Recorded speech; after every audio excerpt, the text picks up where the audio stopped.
Nii, ma olen tagasi Eestis. Tere hommikust!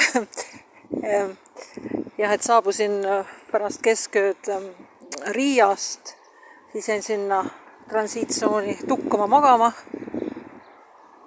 Siis panin selles WC-s, kus on see laste WC nagu koos, see on hästi suur. Seal sain ennast natuke kasida ja uued puhtad riided selga panna. Ja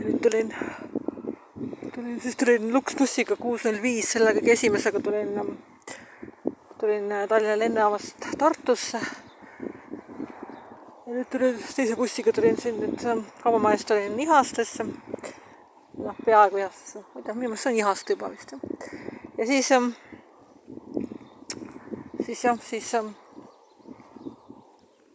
ma lähen tööle.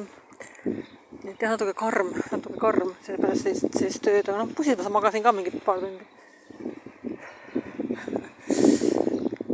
Jah. Tean.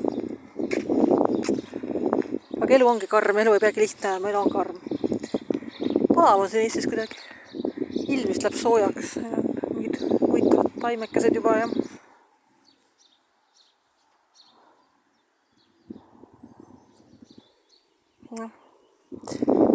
vist on juba suvi siin jah Eestis jah, liiga palav on.